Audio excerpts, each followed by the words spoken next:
श्री स्वामी समर्थ मैत्रिणींनो, आज आपण बनवणार आहोत चिमणी. मी अशा पद्धतीने ड्रॉ करून एक चिमणी कापून घेतली. तिच्या पद्धतीने दुसरी चिमणी देखील मी ड्रॉ करून घेतली.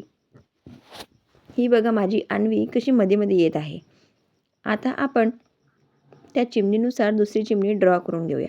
अशा आपल्याला 4 चिमण्या कट करून घ्यायच्या आहेत. कट केल्यानंतर आपल्याला त्या चिमण्यांना सुंदर सुंदर असे डार्क कलरचे शेड द्यायचे आहेत. म्हणजे कसे ते बघूया. चला तर मग आपण सर्वात अगोदर चिमणीला एक गुलाबी कलर देऊया. त्यानंतर आपल्याला जे डार्क कलर आवडत असतील ते आपल्या मुलांना द्यायला लावा. त्यामुळे त्यांच्या मनात देखील आणि त्यांना खेळण्यात देखील कुतूहल वाटेल. बघा माझी अन्वी किती छान कलर करत आहेत. तिलाही खूप मजा येत आहे. अशा पद्धतीने कलर करत आहे ती. त्यामुळे तिलाही उत्साह वाटत आहे.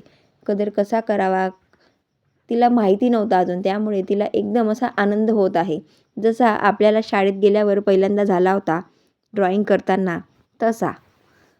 त्यानंतर आम्ही दोघं मायलेकींनी DIY म्हणजेच एक्सपेरिमेंट करून चिमणी तयार केली. आता आमच्या चिमण्या तयार झालेल्या आहेत. तुम्ही बघू शकतात आम्ही किती सुंदर कलर दिलेला आहे. त्यानंतर आपल्या घरात पिस्ता पडलेला असतो. पिस्त्याचे वरची टरफलं, ती टरफलांचाच आम्ही इथे उपयोग केला आहे. थोडे फेमिकॉल घेतले आणि त्या फेमिकॉलच्या साह्याने सर्व टरफलं ही खालच्या साईडने चिपकवून घेतलीत. जेणेकरून त्या चिमण्यांना खूप सुंदर असा लुक येणार आहे. तुम्ही बघू शकता आम्ही एक एक करून साऱ्या चिमण्यांना पिस्त्याचे फोत्रे म्हणजे टरफले लावून घेतले आणि चिमण्यांना सुंदर असे काळ्या कलरचे डोळे केले. त्यानंतर आपल्याला त्या पिस्त्यांना कलर करायचा आहे. तर कलर कुठला करायचा? तर आपल्याला त्या चिमण्यांच्या जिथे आपण पिस्त्याचे फोत्रे लावलेले आहेत तिथे आपल्याला गोल्डन कलर करायचा आहे.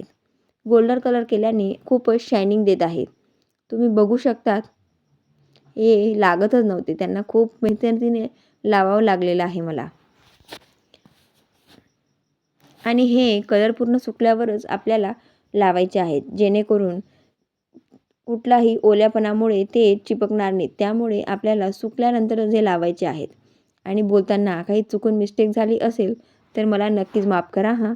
हे बघा मी ओल्या याच्यावर लावायला गेले तर ते राहतच नव्हते. किती वेळ लावले मी त्यांना. त्यानंतर त्याला सुकू दिले पूर्णतः. मगच मी त्याच्यावरती पेंट केले. बघू शकता तुम्ही.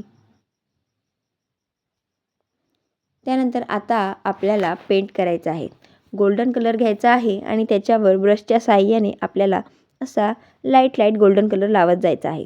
त्यामुळे ते अतिशय सुंदर असे दिसतात आणि त्याला जाड दोरीच्या साहाय्याने एकमेकांना अटॅच करायचे आहेत. बघू शकता तुम्ही किती छान दिसत आहेत. व्हिडिओ आवडला असेल तर चॅनलला लाईक करा आणि सपोर्ट करा. श्री स्वामी समर्थ मैत्रिणींनो, चला तर मग बाय सर्वांना.